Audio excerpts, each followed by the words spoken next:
What is up, ladies and gentlemen? Oh my god. It has been a while. Been sick for like 5 weeks. Shit sucks. But now I'm back and I feel better. My voice is back. And it kind of sucks when your voice is the biggest thing you have to depend on. To have your voice be gone for 4 weeks. I got sick at the end of December, the last pretty much week of December. I came down with a cold that then moved from my chest and into my throat and became almost like strep throat, but not quite. I had to let that go for a week or two until my voice came back to normal. Now, it's been another week or so after that, which you can probably slightly hear in my voice, and it's still got a little gravel to it, but I ended up pretty much with strep throat all over again. It was like a strep/bronchitis bunch of bullshit. Like, goddamn, dude. What a way to start 2018, right? Here, we're gonna make you sick, and you can't talk. So fuck your life. But I have to say, 2018 has started out with quite the bang. Unfortunately, we had this whole bunch of bullshit. People eating fucking Tide Pods. Seriously? The fuck is wrong with people? Like, that's what just gets me about the world today. You know, it's like, I get it started out as a joke, like, oh man, you should go try these Tide Pods, they're really good. Like, don't fucking eat Tide Pods. Come on, people. What the hell's wrong with you? Everyone right now at this point is talking about it, and it's like, well, yeah, for good reason. You got, you know, kids putting themselves in the fucking hospital because they were too stupid to realize you shouldn't eat a fucking Tide Pod when it says it right on the box. And yes, it's a box now, a container, not a bag. All the pictures of people locking away Tide Pods now, like, holy shit. I guarantee it. That someone will be like, alright, we gotta outlaw Tide Pods. Fucking people are killing themselves. Tide Pods are illegal now. It's like, y'all just made laundry detergent illegal. You want to weed out the stupid people? Take warning labels off of everything. Just fucking do it. That's the only way you're going to get anyone to actually not be an idiot, is letting the idiots weed themselves out. And if someone who is stupid enough to do it manages to survive, they better thank God that evolution's going to teach them never to do that shit again. But this is a little bit of a different kind of drive. A little bit of the back roads for you. But it's absolutely beautiful. Even in the rain, man. This place always manages to look great.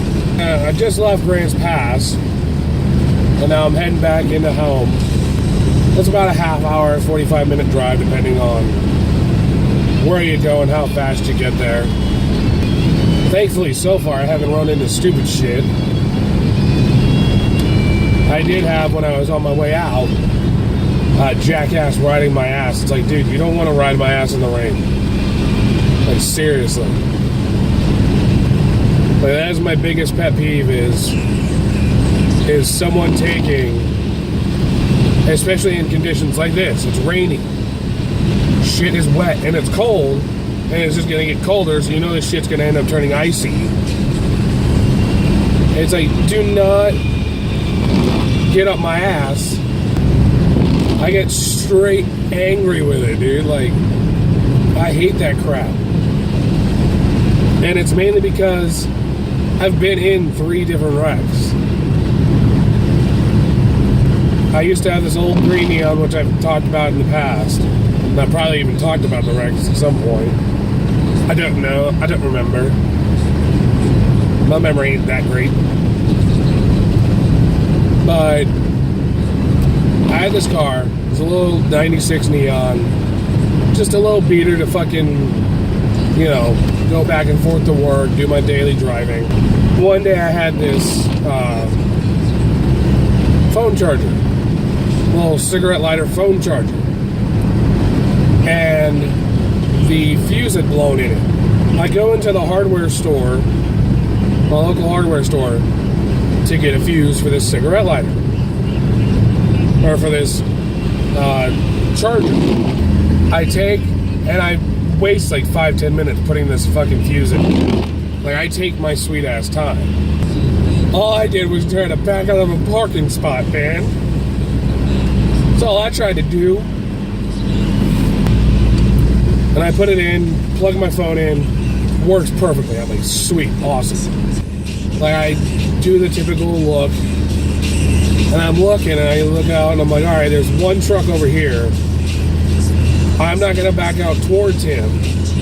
I'm going to back out away from him, just in case he can't see me. So I back out, and apparently at the same time, he backs out.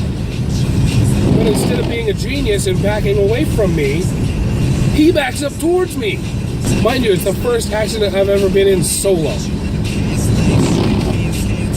And I'm just looking at my car, and I'm looking at his truck, and I'm like, what the fuck, dude? He's like, dude, I'm so sorry, I didn't see you. Oh my God, da-da-da-da-da. Going on and on and on and on. So he takes and he freaks out. I'm like, I don't get the cops involved, which was my first fucking mistake. And he's just like, ah, shit, this, and that. Well, look, I got a buddy that does body work, blah, blah, blah, blah, blah. Let me write down his number for you. Let me do this, let me do that. We'll get this settled up. I explained the story to the family. And they're like, why didn't you call the cops? What the fuck you? That's why. Like, that was the first accident and the only accident I've ever been confused in. I was like, I don't know. I called the guy up and I'm like, hey, so-and-so just got into an accident with me. Gave me your number. Said he would cover the costs. He's like, yeah, I just got off the phone with him. He checks out the car, gives me an estimate. He's like, well, I just want to give you also a time frame. I'm like, okay. Eventually, this guy calls me. He's like, hey, can you meet me down at this place? I'm like, no, we're going to meet in the fucking public area. So you're going to meet me across the street from Centennial Park in town. And so we meet, and I make sure it's in the open because I don't know what the fuck this dude's going to do. And I want everyone to be well aware of the fact that here's two guys on the side of the road.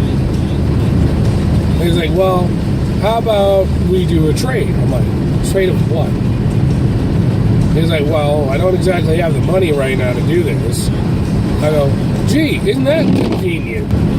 And he's like, do you want this pistol, this revolver? I'm just like, wait, what? He's like, well, I got this revolver from a fucking air marshal or federal marshal out in fucking Florida. This is Oregon. This is 3,000 miles away. Granted, I don't know this dude's story. I don't know where he's from. I don't give a shit. And he's trying to trade me this pistol. I'm just like, no. Mind it. I love guns. I'm not going to fucking take a gun from some random ass dude with a random ass story. So fast forward, 3 weeks later, car is now repaired, looking brand fucking new. The best it's ever looked in its life. So I spent all this time just making this thing look gorgeous, inside and out. Like, I put a nice little stereo system in there, everything I'd done myself. About 6 months or so after that, I'm driving, and out of fucking nowhere, this old lady in a Subaru Legacy wagon, whatever it was, Subaru Outback, pulls out of the driveway of one of the stores and hits me on the exact opposite fucking side. So she hits me on the exact opposite side the fucking dude in the truck hit me. I'm just like, how did you not see me? What the hell? She's like, I didn't see you. I didn't see you. So I'm talking to her insurance, I'm talking to my insurance, and I take and get the estimate, send it out, and they send me a check. And that's it.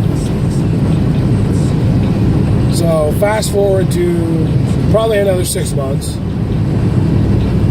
It is moving day for me. I was moving to my new apartment. So I take, and I'm running down the avenue. The avenue runs parallel to the highway, so it's pretty much a straight shot either way to get where you need to go. I go down the avenue, and at one point, it really curves. Not like hairpin style, but a nice long curve. I make the curve, and as I make the curve, there's a street that kind of tees off from it. And there's a chick sitting at the intersection of that T. And so I'm like, all right. I see her. I can't tell if she's looking at me because the windows are tinted all to hell. And next thing I know, she's pulling out right in front of me. I had almost passed her, and she clipped me. Right in the same goddamn spot that the first accident happened. A 1-to-1 fucking hit. But because she had gassed it, the collision occurred at pretty much 35 miles an hour. And because of angle and all this shit, she had hit me hard enough that it sent my car into the opposite lane of traffic. She sends me past the middle lane into the opposite lane of traffic, which I would have been fine coming to a stop there. But at the same time, there was another car coming straight at me. I was like, you gotta be fucking shitting me. So at that point, I jam my wheel as hard as I can to go back into my lane, only to end up in my fucking head. This is as corny as it gets, but I swear to God it happened. In my head, Carrie Underwood, Jesus Take the Wheel starts fucking playing, and I let go of the goddamn wheel altogether, only to end up in a 180, facing the opposite way that I came, sitting in the center lane of traffic. I'm shaking mad. Like, I'm pissed at this point. Like, how the fuck do I get into 3 accidents in a year? And this last accident was the death blow to that goddamn car, which at this point I'm convinced was cursed. And I say it was cursed because if anyone has ever, and I totally believe this now, if anyone has ever like watched interviews with Ozzy and stuff like that, he has always said he will never own a green car. And the reason being is some guy, when he was younger, told him, never buy a green car, it's bad luck. And what does Ozzy do? Goes and buys a green Mercedes. And for years with this car, it had been wrecked like 8 or 9 times. Fucking, it was just a fucking curse. And he was fully like, I should have listened to the old man now. After that, after hearing that, I'm thinking, was my fucking car cursed too? Because it was a green neon. I'm like, yeah, I'm never owning a green car after this. Like, it was the death blow because the girl had hit me at the right angle to bend my wheel inward, broke the axle basically, just totaled the fucking car. She hit me hard enough that her license plate holder got lodged in my wheel. I had aluminum wheels. She hit me hard enough to lodge the plate in my fucking tire. But she got out of her car and she's crying and all this shit, asking me if I'm okay. I'm like, yeah, I'm okay. You go sit the fuck down. So that car is dead and gone. And I'm pissed because the towing company that had it, I come to get my shit out of the car. So I get all my little shit. I got a bag. I get all the little random loose shit. And I'm just like, all right, cool. I want to get my stereo equipment. I want my stereo. I want all my shit. And they're like, no. Why the fuck not? It's my car. Well, legally, I'm like, no, it's not legal. They're like, well, for your insurance company to do this and do that, it's technically wired to the vehicle, so it's a part of the vehicle now. It's like, fuck you. Fuck you. And they wouldn't let me take it. And they end up having me sign this thing where my insurance can come and check out the car. Sort of like a release. And they told me that. It was so that you could evaluate the car. I was like, okay. They didn't tell me that my insurance company would be taking the fucking car to Eugene. So, needless to say, the car gets towed off to Eugene, sit in their fucking lot. The girl, her insurance apparently can't get a hold of me because she wrote the number all fucked up. So everything was just all fucked off. It was like 3 months of bullshit. I was just like, this is ridiculous. But yeah, that's my life sometimes. And I will never own another green car after that bunch of bullshit. Anyway, that's all I got for today. I will see y'all later on. Have a good one.